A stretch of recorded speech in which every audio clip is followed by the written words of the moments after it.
ನೇಹಾ ಹಿರೇಮಠ್ ಅನ್ನುವ ಒಂದು ಯುವತಿ ಕಾಲೇಜ್ ಕ್ಯಾಂಪಸ್ ಒಳಗ ಫಯಾಜ್ ಅನ್ನೋ ಒಂದು ಹುಡುಗನ ಕಡೆಯಿಂದ ಬರಬರವಾಗಿ ಹತ್ಯೆ ಆಗ್ತಾಳ. ಈ ಹತ್ಯೆ ಆಗಿದ್ದ ನ್ಯೂಸ್ ಎಲ್ಲಾ ಕಡೆ ಸ್ಪ್ರೆಡ್ ಆಗ್ತಿದ್ದಂಗನ ಆ ಫಯಾಜ್ ಅನ್ನೋ ವ್ಯಕ್ತಿ ಪರಾರಿ ಆಗ್ಬಿಡ್ತಾನ. ಅವ್ರು ಯಾರ ಕೈಗೂ ಸಿಗೋದಿಲ್ಲವ. ಆಮೇಲೆ ಒಂದು ಯುವತಿಯ ಕೊಲೆ ಆಗೈತಿ, ಆ ಯುವತಿಗೆ ಕೊಲೆ ಯಾರು ಮಾಡಿದಾರ ಅವಂಗ ತಕ್ಕನಾದ ಶಿಕ್ಷೆ ಸಿಗಬೇಕು ಅಂತ ಮಾತು ಎಲ್ಲೂ ಬರಾಕತ್ತಿಲ್ಲ.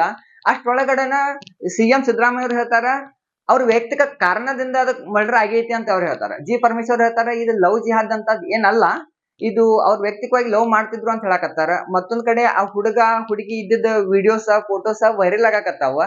ಇದನ್ನೆಲ್ಲಾ ನೋಡಿದ್ರೆ ಏನಾಗ್ಯದ ಅಂತಂದ್ರ ಪ್ರೀ ಪ್ಲಾನ್ಡ್ ಆಗಿ ಇದು ತಪ್ಪು, ಮರ್ಡರ್ ಮಾಡಿದವಂದಲ್ಲ. ತಪ್ಪು ಏನದ ಅಂತಂದ್ರ ಆ ಹುಡುಗಿ ಅವನ ಪ್ರೀತಿಯನ್ನ ನಿರಾಕರಿಸಿದ್ದನ್ನ ಇದ್ರ ತಪ್ಪು ಅಂತ ಬಿಂಬಿಸುವಂತ ಪ್ರಯತ್ನ ಮಾಡಾಕತ್ತಾರ.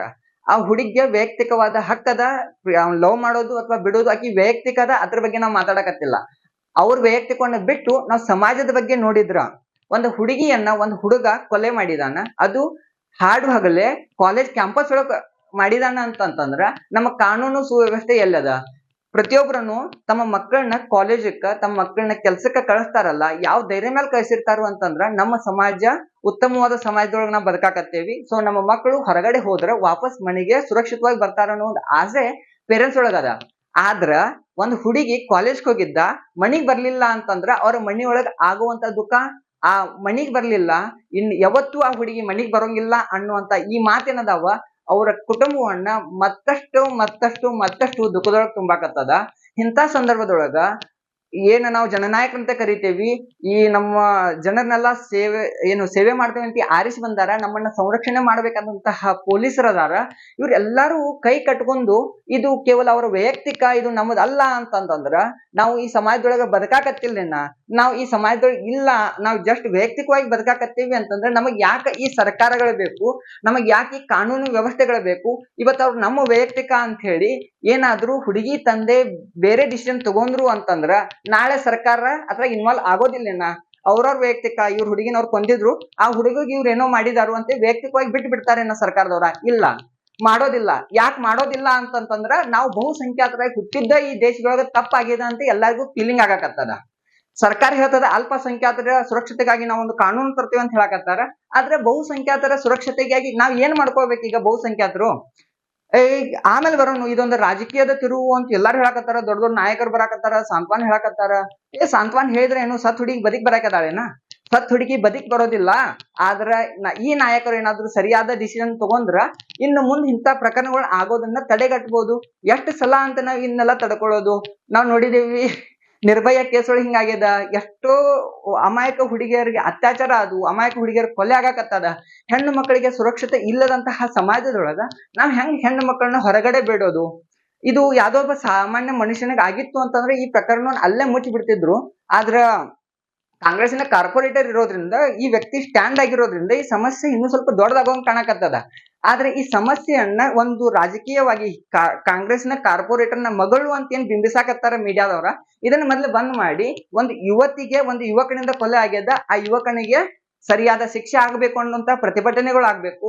ಒಪ್ಕೊಳ್ಳೋನು ಏನಾಗ್ಯದ, ಇದ ಲವ್ ಜಿಹಾದ್ ಅಂತ ಕೆಲಸ ನಾವ್ ಏನ್ ಮಾತಾಡಕತ್ತೇವಿ, ಇಲ್ದೇನು ಇರ್ಬೋದು, ಲವ್ ಜಿಹಾದ್ ಇಲ್ದೇನು ಇರ್ಬೋದು. ಆ ಹುಡುಗಿ ಆ ಹುಡುಗ ಒಬ್ಬರನ್ನೊಬ್ಬರು ಪರಸ್ಪರವಾಗಿ ಒಪ್ಪಿಸಿ ಪ್ರೀತಿಸಿನೂ ಇರ್ಬೋದು. ಯಾವ್ದೋ ಒಂದು ಕಾರಣಕ್ಕೆ ಆ ಹುಡುಗಿಗೆ ಆ ಹುಡುಗ ಬೇಡಾನು ಆಗಿರ್ಬೋದು. ಸೊ ಪ್ರೀತಿಸಿದ್ದ ಹುಡುಗ ಒಂದ್ ಹುಡುಗಿನ ಕೊಲೆ ಮಾಡ್ತಾನ ಅನ್ನೋದ ಇದು ನಂಬಲ್ ಅಸಾಧ್ಯವಾದಂತಹ ಮಾತು. ಯಾವ ವ್ಯಕ್ತಿ ಒಂದ್ ಹುಡುಗಿನ ಪ್ರೀತಿಸಿದ್ದ ಅಂತಂದ್ರ ಆಕೆ ಸಲುವಾಗಿ ಆತ ಜೀವ ಕೊಡ್ತಾನ ಹೊರತು ಆ ಹುಡುಗಿಯ ಜೀವ ತೆಗೆಯುವಂತ ಹೇಸ ಕೃತ್ಯ ಮಾಡುವಂತ ವ್ಯಕ್ತಿನ ಉಳ್ಸಾಕ್ ಯಾವ ಸರ್ಕಾರ ಹೊಂಟದಲ್ಲ ಅದನ್ನ ನಾವು ಖಂಡಿಸ್ಬೇಕಾಗ್ತದ. ಯಾಕಂದ್ರ ಸಮಾಜದೊಳಗ ಇಂಥ ಹುಳುಗಳು ಬೆಳಿಬಾರ್ದು. ಆ ಬೆಳ್ಯಾಕ ಯಾರ್ ಸಪೋರ್ಟ್ ಮಾಡಾಕತ್ತಾರ ಅಂತವ್ರು ಈ ಸಮಾಜದಾಗ ಇರಬಾರ್ದು. ಆಮೇಲೆ ಅವ್ರಿಬ್ಬರದ ವೈಯಕ್ತಿಕ ಅದ ಅಂತಂತಂದ್ರ ಆ ಹುಡುಗಿಗೆ ಅವ ಅಷ್ಟೊಂದು ಇಷ್ಟಾನ ಪಡ್ತಾನು, ಆ ಹುಡುಗಿ ಅದ್ ಇಷ್ಟ ಇಲ್ಲ ಅಂತಂದ್ರ ಅವಂಗ ಅಷ್ಟೊಂದು ಪವರ್ ಇತ್ತು ಅಂತಂದ್ರ ಆ ಹುಡುಗಿ ಅಪ್ಪನ ಮುಂದೆ ನಿಂತು ನಿಮ್ ಹುಡುಗಿನ ಕೊಡ್ರಿ ಮದ್ವೆ ಆಗ್ತೀನಿ ಅಂತ ಹೇಳ್ಬೋದಿತ್ತು. ಯಾಕೆ ಎಷ್ಟೋ ಹಿಂದೂ ಮುಸ್ಲಿಂ ಮದ್ವೆ ಆಗಿಲ್ಲೇನ? ಮದ್ವೆ ಆದಾರ ಚೆನ್ನಾಗಿ ಲೈಫ್ ಲೀಡ್ ಮಾಡಾಕತ್ತಿಲ್ಲೇನ? ಸಾಕಷ್ಟು ಉದಾಹರಣೆಗಳು ನಮ್ ಸಮಾಜದೊಳಗ ಅದಾವ. ಆದ್ರ ಆ ಹುಡುಗನ ಒಳಗ್ ಪವರ್ ಇಲ್ಲ, ಅವ್ರ ಅಪ್ಪನ ಎದುರಿಸುವಂತ ಶಕ್ತಿ ಅವನ ಕಡೆ ಇಲ್ಲ. ಆ ಹುಡುಗಿನ ಕೊಲೆ ಮಾಡ್ತಾನಂತಂದ್ರ ಆ ಹುಡುಗನ ಮೈಂಡ್ ಸೆಟ್ ಯಾವ ಲೆವೆಲ್ ಹೋಗಿರ್ಬೋದು? ಇದನ್ನ ನಾವ್ ಜಿಹಾದಿ ಅಂತ ಕರೀದ ಮತ್ ಏನಂತ ಕರಿಬೇಕಾಗ್ತದ? ಇದಕ್ಕೆಲ್ಲಾಕು ಆನ್ಸರ್ ಯಾರು ಕೊಡ್ಬೇಕಾಗ್ಯಾರ? ಈಗ ನಮ್ಮ ರಕ್ಷಣೆ ನಾವ ಮಾಡ್ಕೋತೀವಿ ಅಂತ ನಿಂತ್ರ ಈ ಕಾನೂನು ವ್ಯವಸ್ಥೆಗೆ ನಾವೆಲ್ಲಿ ಬೆಲೆ ಕೊಟ್ಟಂಗ ಆಗ್ತದ. ಆತ ಹುಡುಗಿಯ ಅಪ್ಪ ಏನದಾನಲ್ಲ, ಅವ ಒಬ್ಬ ಕಾರ್ಪೊರೇಟರ್ ಅದಾನ. ಅವ ಮನಸ್ಸು ಮಾಡಿದ ಅಂತಂದ್ರ ನಾಳಿಂದ ನಾಳೆ ಆ ಹುಡುಗನ ಮನಿ ಇರೋದಿಲ್ಲ, ಆ ಹುಡುಗ ಭೂಮಿ ಮ್ಯಾಗ ಇರೋದಿಲ್ಲ, ಏನ್ ಬೇಕಾದ್ರೂ ಮಾಡುವಂತ ಕೆಪಾಸಿಟಿ ಆ ತಂದೆ ಕಡೆ ಅದ. ಆದ್ರ ಆ ತಂದೆ ಕಾನೂನಿನ ಸುವ್ಯವಸ್ಥೆ ಒಳಗನ ಇದು ಬಗೆಹರಿತದ, ನನ್ನ ಮಗಳಿಗೆ ನ್ಯಾಯ ಸಿಗ್ತದ ಅಂತ ಕೆಲಸ ಮೀಡಿಯಾ ಮುಂದೆ ಕೈ ಮುಗಿದು ಮಾತಾಡಕತ್ತಾರಲ್ಲ, ಅದನ್ನ ನೋಡಿದ್ರೆ ಎಂತ ರಾಕ್ಷಸ ಅದಾನಂದ್ರು ಅವನ ಮನಸ್ಸ ಕರಗ್ತದ. ಆ ವ್ಯಕ್ತಿಯನ್ನ ನೋಡಿದ್ರೆ ಹೆಂಗಾಗ್ತದ ಅಂತಂದ್ರೆ, ಇಷ್ಟೆಲ್ಲಾ ಮಾಡಿದೇನಿ ಆದ್ರೆ ನನ್ನ ಮಗಳನ್ನ ಉಳಿಸ್ಕೊಳಕ್ ಆಗ್ಲಿಲ್ಲ. ನಮ್ಮದೇ ಆದ ಸರ್ಕಾರ ಅದ ಆದ್ರೆ ನನ್ನ ಮಗಳನ್ನ ಉಳಿಸ್ಕೊಳಕ್ ಆಗತ್ತಿಲ್ಲ. ನಮ್ಮದೇ ಆದ ಸರ್ಕಾರ ಅದ ಆದ್ರೆ ನಮ್ಮ ಅಪೋಸಿಟ್ ಮಾತಾಡಕತ್ತಾರ. ನಮ್ಮದೇ ಆದ ಸರ್ಕಾರ ಅದ, ನಮ್ಮ ಸಮಾಜದಾಗ ನಮ್ಮ ಫ್ಯಾಮಿಲಿಯನ್ನ ಕೆಳಗ್ ಮಾಡಕತ್ತಾರ. ಆ ಹುಡುಗಿ ಆತನ ಲವ್ ಮಾಡ್ತಾಳ ಅಂತ ಹೇಳಕತ್ತಾರ. ಇಂತ ಎಲ್ಲಾ ಹೇಳಿಕೆಗಳನ್ನ ನೋಡಿದಾಗ ಏನ್ ಅನಿಸ್ತದ ಅಂತಂದ್ರ, ಇದೆಲ್ಲವೂ ಏನಾಗ್ಯದ ಅಂತಂದ್ರ ರಾಜಕೀಯ ತಿರುವು, ಎಲ್ಲವೂ ವೋಟ್ ಬ್ಯಾಂಕ್ ಆಗ್ಯದ, ಮತಕ್ಕಾಗಿನ ಎಲ್ಲಾನು ಆಗಾಕತ್ತದ. ಹಿಂಗೆಲ್ಲಾ ನೋಡಿದಾಗ ನಮ್ಮ ಸಮಾಜದೊಳಗ ರಕ್ಷಣೆ ಯಾವಾಗ? ನಮ್ಮ ಹಿಂದೂ ಧರ್ಮ ಯಾವ ತರ ಅದ ಅಂತಂದ್ರ, ದ್ರೌಪದಿಯ ವಸ್ತ್ರಾಭರಣ ಮಾಡಿದಕ್ಕ ಮಹಾಭಾರತವನ್ನ ರಚನೆ ಮಾಡಿದಂತಹ ದೇಶ ನಮ್ದದ. ಅಂತರೊಳಗ ಒಂದು ಹುಡುಗಿಯ ಕೊಲೆ ಆದಾಗ ನಮ್ಮ ಕೈಯೊಳಗ ಶಸ್ತ್ರ ತಗೊಂಡ್ ಹೋಗಿ ನಮ್ಮ ಧರ್ಮವನ್ನ ಉಳಿಸಬೇಕಾದಂತಹ ಶಕ್ತಿ ನಮ್ ಕಡೆ ಅದ. ಆದ್ರ ನಾವು ಸಂವಿಧಾನಕ್ಕೆ ಹೆದರಾಕತ್ತೇವಿ, ಕಾನೂನು ಸುವ್ಯವಸ್ಥೆ ಮೇಲೆ ನಂಬಿಕೆ ಇಟ್ಟೇವಿ ಅಂತಂದ್ರ ಇಷ್ಟೊಂದು ಅನ್ಯಾಯ ನಮ್ಮ ಸಮಾಜದ ಮೇಲೆ ಆಗೋದು ತಪ್ಪಾಗ್ತದ. ನಾವೆಲ್ಲಾರು ನಮ್ಮ ಸಮುದಾಯ, ಹಿರೇಮಠ, ಲಿಂಗಾಯತದ ಹುಡುಗಿ, ಹಿಂದೂ ಸಮಾಜ, ಹಿಂದೂ ಧರ್ಮ, ವೀರಶೈವ ಲಿಂಗಾಯತ, ಮಠಾಧೀಶರು, ಇಂಥವೆಲ್ಲ ದೊಡ್ಡ ದೊಡ್ಡ ಮಾತೆಲ್ಲ ಬಿಟ್ಟು ಆ ಹುಡುಗಿಗೆ ನ್ಯಾಯ ಸಿಗಬೇಕು. ಆತ ಹಿಂದೂ ಆಗಿರ್ಲಿ, ಮುಸ್ಲಿಂ ಆಗಿರ್ಲಿ, ಯಾವ್ದೇ ಧರ್ಮದವನಾಗಿರ್ಲಿ, ಯಾವ್ದೇ ಜಾತಿಯದವನಾಗಿರ್ಲಿ, ಅವನಿಗೆ ಶಿಕ್ಷೆ ಆಗಬೇಕು ಅಂತ ನಾವು ಬರ್ಬೇಕು. ಇದೇ ಫಾರ್ ಎಕ್ಸಾಂಪಲ್, ಒಂದು ಮುಸ್ಲಿಂ ಹುಡುಗಿಯ ಒಂದು ಹಿಂದೂ ಹುಡುಗ ಏನಾದ್ರು ಈ ತರ ಮಾಡಿದ್ದ ಅಂತಂದ್ರ, ಹಿಂದೂ ಧರ್ಮದ ಪ್ರತಿಯೊಂದು ಮುಖಂಡ, ಹಿಂದೂ ಧರ್ಮದ ಪ್ರತಿಯೊಂದು ಮನೆಯವರು ಅವಂಗ ಗಲ್ಲಿ ಶಿಕ್ಷಣ ಕೊಡ್ರಿ, ಅವನ್ಗೆ ನೇಣ ಹಾಕ್ರಿ, ಅವಂಗ ಎನ್ಕೌಂಟರ್ ಮಾಡ್ರಿ ಅಂತ 100% ಹೇಳ್ತಿದ್ರು. ಒಂದು ಉದಾಹರಣೆ ಕೊಡ್ರಿ ನಮ್ಮ ಹಿಂದೂ ಧರ್ಮದ ಮುಸ್ಲಿಂ ಹುಡುಗಿಗೆ ಈ ತರ ಏನಾದ್ರು ಒಂದು ಹೇಸಕೃತ್ಯ ಎಸಗಿದ್ ಒಂದು ಉದಾಹರಣೆ ಸಿಕ್ಕರು ನಾವು ಕೇಳ್ತೀವಿ. ಆಮೇಲೆ ಜವಾಬ್ದಾರಿಯುತ ಸ್ಥಾನದಲ್ಲಿರುವಂತಹ ಮಂತ್ರಿಗಳ, ಬೊಮ್ಮಾಯಿ ರಾಜಕಾರಣದೊಳಗ ಬೊಮ್ಮಾಯಿ ಸರ್ಕಾರ ಇದ್ದಾಗ ಈ ತರ ಆಗಿಲ್ಲೇನ? ಅರೆ ಬೊಮ್ಮಾಯಿ ಅವ್ರ ಹೆಸಗಿ ತಿಂದಾರ, ಅದನ್ನ ನೋಡಿ ಇವ್ರ ಕಾಂಗ್ರೆಸ್ ಅವ್ರ ಹೆಸಗಿ ತಿಂತಾರೇನ? ಈ ಯಾವ ತರದ ಹೇಳಿಕೆಗಳ, ಯಾವ ತರದ ವಿಚಾರಗಳು ಅವ್ರು ಮಾಡಾಕತ್ತಾರು? ಒಂದು ಹುಡುಗಿಗೆ ಬೆಲೆ ಕೊಡ್ಬೇಕನ್ನೋದು ಅವ್ರ ತಲೆಯೊಳಗಿಲ್ಲ. ಒಂದು ಸಮುದಾಯದ ಹುಡುಗಿ, ಒಂದು ಹಿಂದೂ ಹುಡುಗಿ, ನಾವು ಮುಸ್ಲಿಂ ಹುಡುಗಿಗೆ ಶಿಕ್ಷೆ ಆಗಕ್ ಬಿಟ್ರ ನಮ್ ಎಲ್ಲಿ ಮತಗಳು ಹೋಗ್ತಾವು ಅನ್ನೋದೊಂದು ಭಯ. ಇದೆಲ್ಲಾನು ಏನಾಗ್ಯದ ಅಂದ್ರೆ ನಮ್ಮ ಸಮಾಜವನ್ನ ಹಾಳು ಹಚ್ಚದ. ಮತ್ತೇನ್ ಹೇಳಕತ್ತಾರ ಅಂದ್ರ, ನಾವು ಕಾಂಗ್ರೆಸ್ಸಿನ ವಿರೋಧಿ ಅಲ್ಲ.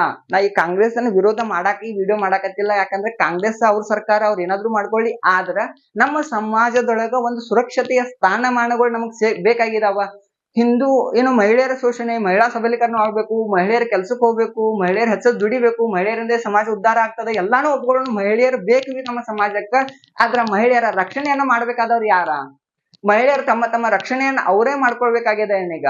ಈಗ ನಾವೇನ್ ಸುಮ್ಮ ಈ ರಾಜಕಾರಣದೆಲ್ಲ ಮಾತಾಡ್ಬೇಕಂತ ಬಂದ್ರೆ, ನಾವು 2,000 ರೂಪಾಯಿ ಕೊಡಾಕತ್ತೇವಿ, ಫ್ರೀ ಬಸ್ ಕೊಡಾಕತ್ತೇರಿ, ಅರೇ ಕೊಡಾಕತ್ತಾರ 2,000 ರೂಪಾಯಿ ಕೊಡಾಕತ್ತೇರಿ, ಫ್ರೀ ಬಸ್ ಕೊಡಾಕತ್ತೇರಿ, ಎಲ್ಲಾನು ಕೊಡಾಕತ್ತೇರಿ. ಆದ್ರ ರಕ್ಷಣೆ ಯಾರು ಕೊಡಾಕತ್ತಾರ? ಅವನ್ನೆಲ್ಲಾ ತಗೊಂಡ್ ಏನ್ ಮಾಡೋದ? ಈಗ 2,000 ರೂಪಾಯಿ ಆಸೆ ಸಲುವಾಗಿ ಆ ಹುಡುಗಿನ ಬಲಿ ಕೊಟ್ಟು ಬಿಡೋದನ್ನ, ಆ ಹುಡುಗಿಯ ಬಲಿ ಜೊತೆ ಇನ್ನು ಎಷ್ಟು ಹುಡುಗಿಯರ ಬಲಿ ಆಗಾಕತ್ತಾರ ಯಾರಿಗ್ ಗೊತ್ತಾ? ಕಾನೂನು ಯಾವ ತರ ಇರ್ಬೇಕು ಅಂತಂದ್ರೆ, ಒಂದು ಪ್ರಕರಣ ಆಗ್ಯದ ಅಂತಂದ್ರ ಅದನ್ನ ತಡೆಗಟ್ಟುವಂತ ಕ್ರಮಗಳನ್ನ ಮುಂದಿನ ಕಾಲಘಟ್ಟದಾಗ ತರಬೇಕಾಗ್ತದ. ಆದ್ರ ಸರ್ಕಾರ ಏನ್ ಹೇಳಕತ್ತದ ಅಂದ್ರೆ, ಇದೊಂದು ಆಕಸ್ಮಿಕವಾಗಿ ಆಗ್ಯದ. ಹಿಂಗ್ ಆಕಸ್ಮಿಕವಾಗಿ ಆಗ್ಯದ, ಇದು ಆಕ್ಸಿಡೆಂಟ್ ಅಂತಂದ್ರ ಈ ತರ ಆಕ್ಸಿಡೆಂಟ್ ಗಳು ಮುಂದ್ ಹಾಕೊಂತಾನೆ ಇರ್ತಾವ. ಅದನ್ನ ಪರಿಹಾರ ಯಾರು ಮಾಡವ್ರ? ಅದನ್ನ ತಡೆಗಟ್ಟುವಂತ ಕ್ರಮಗಳನ್ನ ಯಾರು ತಗೊಂಡ್ಬರವ್ರ? ಎಲ್ಲವೂ ರಾಜಕಾರಣ ಅಂತಂದ್ರ ಈ ಸಮಾಜದೊಳಗ ನಿಮ್ಮಂತವ್ರ ಸಣ್ಣ ಸಣ್ಣ ವ್ಯಕ್ತಿಗಳ ಬದುಕೋದ್ ಹೆಂಗ? ಯಾವುದೋ ಒಂದು ಸಣ್ಣ ವ್ಯಕ್ತಿಯ ಮಗಳಾಗಿದ್ಲು ಅಂತಂದ್ರೆ ಇಷ್ಟೊತ್ತಿಗೆ ಅದನ್ನ ಪ್ರಕರಣ ಕ್ಲೋಸ್ ಮಾಡ್ತಿದ್ರು, ಆ ಹುಡುಗ ಬೇಲ್ ಸಿಕ್ತಿತ್ತು, ಆ ಹುಡುಗ ಹೊರಗ್ ಬರ್ತಿದ್ದ, ಏನೋ ಪ್ರಕರಣ ಸ್ವಲ್ಪ ಸ್ಟ್ರಾಂಗ್ ಆಗೋ ತರ ಕಾಣಕತ್ತದ. ಆದ್ರ ಎಲ್ಲಿ ಮಠ ಆಗ್ತದ? ಇನ್ನೊಂದ್ ತಿಂಗಳಾಗ್ತದ, 2 ತಿಂಗಳಾಗ್ತದ, 3 ತಿಂಗಳಾಗ್ತದ, ಆ ಹುಡುಗ ಏನು ಶಿಕ್ಷೆ ಸಿಗ್ಲಿಲ್ಲ, ಆ ಹುಡುಗ ಬೇಲ್ ತಗೊಂಡ್ ಹೊರಗಡೆ ಬರ್ತಾನ, ಅವ್ನ್ ಹೊಸ ಲೈಫ್ ಬದುಕ್ತಾನ. ಅವಾಗ ಯಾರೇನ್ ಮಾಡವ್ರ? ಇದನ್ನೆಲ್ಲಾನು ವೈಯಕ್ತಿಕ ತಗೋರಿ ಅಂತಂದ್ರ, ನಾವ್ ವೈಯಕ್ತಿಕವಾಗಿ ತಗೊಂಡ್ರು ಅಂತಂದ್ರ, ಹಿಂದೂ ಧರ್ಮದವ್ರ ಏನಾದ್ರು ಇದನ್ನ ವೈಯಕ್ತಿಕವಾಗಿ ತಗೊಂಡ್ರು ಅಂತಂದ್ರ, ಕಾನೂನನ್ನ ಸ್ವಲ್ಪ ಬದಿಗಿಟ್ರು ಅಂತಂದ್ರ ಜಗತ್ತೊಳಗ ಮತ್ತೊಂದು ಮಹಾಭಾರತ ಯುದ್ಧ ಆಗ್ತದ. ಅದ್ ಆಗ್ಬಾರ್ದು ಅನ್ನೋ ಒಂದು ಕಾರಣಕ್ಕ ನಾವೆಲ್ಲಾರು ವೇಟ್ ಮಾಡಾಕತ್ತೇವಿ. ಒಂದು ಕಾನೂನು ಸುವ್ಯವಸ್ಥೆ ಒಳಗ ಆತನಿಗೆ ಶಿಕ್ಷೆ ಆಗ್ಬೇಕಂತ ಎಲ್ಲಾರು ಬೇಡಿಕೆ ಇಡಾಕತ್ತಾರ. ಎಲ್ಲಾ ಹಿಂದೂ ಸಂಘಟನೆಗಳ, ಮಹಿಳಾ ಸಂಘಟನೆಗಳ, ABVP ಇವರೆಲ್ಲಾರು ಬಂದು ಪ್ರತಿಭಟನೆ ಮಾಡಾಕತ್ತಾರ. ಆದ್ರ ಹಳೆ ಪ್ರಕರಣಗಳದಂತೆ ಈ ಪ್ರಕರಣದಾಗೂ ನಾವ್ ಒಂದು ಕ್ಯಾಂಡಲ್ ಹಿಡ್ಕೊಂಡು ನೈಟ್ ಎಲ್ಲಾ ಅಡ್ಡಾಡಿ ಆ ಪಾಪ ಹುಡುಗಿದ್ ಒಂದ್ 2-3 ಬ್ಯಾನರ್ ಹಿಡ್ಕೊಂಡು ನೇಹಾದ ಆತ್ಮಕ್ಕೆ ಶಾಂತಿ ಸಿಗ್ಲಿ, pray for Neha, justice for Neha, ಇಂಥವೆಲ್ಲ ನಾವ್ ಮಾಡಿ ಏನ್ ಯೂಸ್ ಅದ? ಒಂದು ಸರಿಯಾದ ಶಿಕ್ಷೆ ಸಿಗ್ಲಿಲ್ಲ ಅಂತಂತಂದ್ರ ಈಗ ಏನ್ ಆಗಾಕತ್ತದ, ನಾವ್ ಈಗೇನ್ ಮಾಡಾಕತ್ತೇವಿ, ಈ ವಿಡಿಯೋ ಎಲ್ಲಾನು ವೇಸ್ಟ್ ಆಗಿ ಹೋಗ್ತದ. ಮತ್ತೊಂದ್ ದಿನ ಮತ್ತೊಂದ್ ಪ್ರಕರಣ ಇದೇ ತರ ಆಗ್ತದ, ಅವಾಗುನು ಇದೇ ತರ ಬಡ್ಕೊಳ್ಬೇಕಾಗ್ತದ. ಇದಕ್ಕೊಂದು ಫುಲ್ ಸ್ಟಾಪ್ ಸಿಗಬೇಕು ಅಂತಂದ್ರ ಆ ವ್ಯಕ್ತಿಗೆ ಶಿಕ್ಷೆ ಆಗ್ಬೇಕು. ಆದ್ರ ಆ ವ್ಯಕ್ತಿಗೆ ಶಿಕ್ಷೆ ಆಗೋದ್ ಕಾಣಕತ್ತಿಲ್ಲ. ಯಾಕಂತಂದ್ರ ಅವನ ರಕ್ಷಣೆ ಮಾಡಾಕಂತ ಎಷ್ಟೋ ಜನ ಇವತ್ತ ರೆಡಿ ಆಗಿ ನಿಂತಾರ ಅನಸ್ತದ. ನಾಳೆ ಹುಡುಗ ಏನಾದ್ರು ಕೋರ್ಟಿಗೆ ಹೋದ ಅಂತಂದ್ರ ಅವನ ಸೇವ್ ಮಾಡಾಕ ನಮ್ಮದ ಸಮಾಜದ ನಮ್ಮದ ಧರ್ಮದ ಒಬ್ಬ ಖತರ್ನಾಕ್ ಲಾಯರ್ ಅವನ ಸೇವ್ ಮಾಡಕ್ ಹೋಗ್ತಾನ. ಯಾಕಂದ್ರ ಹುಡುಗ ಹುಡುಗಿ ಲವ್ ಇತ್ತು ಅಂತ ಹೇಳ್ಬಿಡ್ತಾರ, ಅವಂಗೊಂದ್ ಸಾದಾ ಮರ್ಡರ್ ಕೇಸ್ ಹಾಕ್ತಾರ, ಒಂದ್ 15 ವರ್ಷ ವಾಪಸ್ ಬರ್ತಾನ. ಇದು ಇಷ್ಟ ನಡೀತು ಅಂತಂತಂದ್ರ ನಮ್ಮ ಸಮಾಜದೊಳಗ ಸುರಕ್ಷತೆ ಇಲ್ಲ. ಹೆಣ್ಣು ಈ ಸಮಾಜದೊಳಗ ಬದುಕಾಕ ಲಾಯಕ್ಕಿಲ್ಲ. ಈ ಹೆಣ್ಣು ಕೇವಲ ಏನದ ಅಂತಂದ್ರ ವೋಟ್ ಬ್ಯಾಂಕ್ ಅದ. ಸರ್ಕಾರ ಕೊಡೋ ರೊಕ್ಕ ಕೈ ಒಡ್ಬೇಕಾಗ್ತದ, ಸರ್ಕಾರದ ಭಿಕ್ಷೆ ತಗೋಬೇಕು, ಸರ್ಕಾರ ಹೇಳೋದು ಕೇಳ್ಬೇಕು, ಸರ್ಕಾರ ಹೆಂಗ್ ಹೇಳ್ತದ ಹಂಗ್ ನಡಿಬೇಕು. ಇದ ಆಗಿ ಹೋಗ್ತದ. ಇದ್ ಆಗ್ಬಾರ್ದು ಅಂತಂತಂದ್ರ ನಮ್ಮ ಸಮಾಜ, ನಾವು ನೀವು ಪ್ರತಿಯೊಬ್ಬರನ್ನು ಇವತ್ತು ಎದ್ದು ನಿಲ್ಬೇಕಾಗ್ತದ.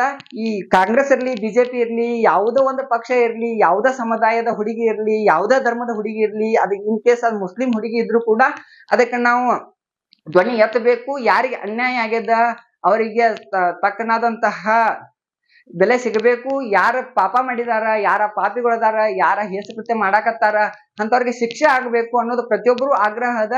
ಇದನ್ನ ಸರ್ಕಾರ ಮಾಡ್ತದ ಅಂತೇಳಿ ನಾವು ನಂಬಿದೇವಿ, ನಾವು ಹುಚ್ಚದೇವಿ. ನಾವು ಮೇ ಬಿ ಇದ್ ಆಗೋದಿಲ್ಲ ಅನ್ನೋ ನೋಡೋಣ. ಇನ್ನೊಂದ್ 2 ತಿಂಗಳ 3 ತಿಂಗಳ ಹೋದ್ಮೇಲೆ ಈ ಮ್ಯಾಟ್ರ್ ಮರೀತಾರ, ಮತ್ತೊಂದೇನೋ ಒಂದ್ ಹೊಸ ಬಿಸ್ಕೆಟ್ ಹಾಕ್ತಾರ, ನಾವ್ ಮತ್ತ ಹೊಸ ಬಿಸ್ಕೆಟ್ ತಿಂತೇವಿ, ಹಳೇದನ್ನ ಮರಿತೇವಿ, ಹೊಸದನ್ನ ಚಾಲೂ ಮಾಡ್ತೇವಿ. ಮತ್ತೊಂದ್ 2-3 ವರ್ಷ ಆದ ತಕ್ಷಣ ಮತ್ತೊಂದ್ ಇಂತ ಕೇಸ್ ಆಗ್ತದ. ಅವಾಗ ಮತ್ ನಾವ್ ಅದ ಇನ್ಸ್ಟಾಗ್ರಾಮ್, ಅದ ಫೇಸ್ಬುಕ್, ಅದ ಯೂಟ್ಯೂಬ್, ಮತ್ ಅದ ಸೋಷಿಯಲ್ ಮೀಡಿಯಾದೊಳಗ ಮತ್ತೊಂದ್ 2-3 ಸ್ಟೇಟಸ್ ಹಾಕ್ತೇವಿ, ನಮ್ ಲೈಫ್ ನಾವು ಹೋಗ್ತೇವಿ.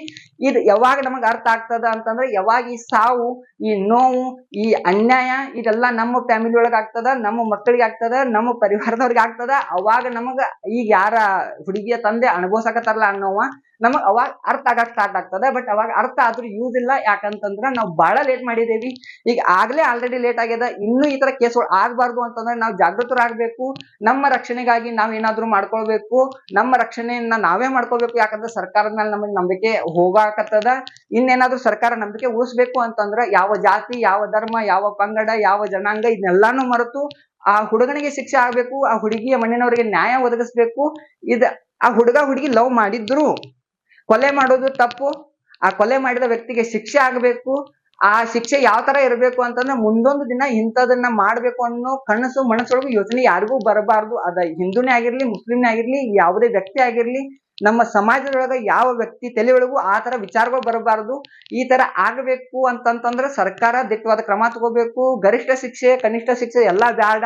ಅವನಿಗೊಂದು ಈ ತರ ಶಿಕ್ಷೆ ಕೊಡ್ಬೇಕಂತಂದ್ರೆ ಆ ಶಿಕ್ಷೆಯನ್ನ ನೋಡಿ ಉಳಿದ 4-5 ಜನ ಪಾಠ ಕಲಿಬೇಕು. ಈ ನನಗೇನ್ ಅನ್ಸಾಕತ್ತದ ಅಂದ್ರೆ ಎಲ್ಲಾ ಕೇಸ್ ತರ ಈ ಪ್ರಕರಣ ಮುಚ್ಚಿ ಹೋಗ್ತದ, ಆ ಹುಡುಗಿ ನ್ಯಾಯ ಸಿಗೋಲ್ಲ ಅಂತ ಅನ್ಸಾಕತ್ತದ. ನಿಮಗೇನ್ ಅನ್ಸ್ತದ? ನಮ್ಮ ಸರ್ಕಾರ ಕಡೆ ಅಷ್ಟೊಂದು ಪವರ್ ಅದ ಏನ? ವಿರೋಧ ಪಕ್ಷದಾಗ ಇರೋ ನಾಯಕರ ಕಡೆ ಅಷ್ಟೊಂದು ಪವರ್ ಅದ ಏನ? ನಮಗ್ ಆ ರಾಜ್ಯಕ್ಕೆ ಇರ್ಬೇಕು, ನಾವು ಈ ರಾಜ್ಯದಾಗ ಇರ್ಬೇಕು ಅಂತ ಎಲ್ಲಾ ಉದಾಹರಣೆ ಕೊಟ್ರೆ ನಮ್ಮ ರಾಜ್ಯ ಯಾವಾಗ ಸ್ಟ್ರಾಂಗ್ ಆಗೋದ? ನಮ್ಮ ಸರ್ಕಾರ, ನಮ್ಮ ಕರ್ನಾಟಕ, ನಮ್ಮ ನಾಯಕರು ಈ ಪ್ರಕರಣಕ್ಕ ಬೆಲೆ ಒದಗಿಸ್ತಾರೇನ? ನಿಮಗೇನ್ ಅನ್ಸಾಕತ್ತದ? ನೇಹಾ ಹಿರೇಮಠಗ ಬೆಲೆ ಸಿಗ್ತದೆ ಏನ? ಅವಳಿಗೆ ನ್ಯಾಯ ಸಿಗ್ತದೆ ಏನ ಅನ್ನೋದನ್ನ ಈ ವಿಡಿಯೋದ ಕಮೆಂಟ್ ಬಾಕ್ಸ್ ಕಮೆಂಟ್ ಮಾಡ್ರಿ. ಮತ್ತು ನಿಮಗ್ ಈ ವಿಡಿಯೋ ಇಷ್ಟ ಆಗಿದ್ರೆ ಬೇರೆದವ್ರಿಗೆ ಶೇರ್ ಮಾಡ್ರಿ, ಜಾಸ್ತಿ ಜನಕ್ಕೆ ಶೇರ್ ಮಾಡ್ರಿ. ಅವರಿಗೆ ತಕ್ಕನಾದ ಶಿಕ್ಷೆ ಆಗ್ಬೇಕು ಅನ್ನೋದನ್ನ ಸರ್ಕಾರಕ್ಕೆ ಮತ್ತೆ ಆಗ್ರಹ ಮಾಡೋಣ. ಎಲ್ಲರೂ ಸೇರಿ ನೇಹಾ ಹಿರೇಮಠಗೆ ನ್ಯಾಯವನ್ನು ಒದಗಿಸುವ ಕೆಲಸ ಮಾಡೋಣ.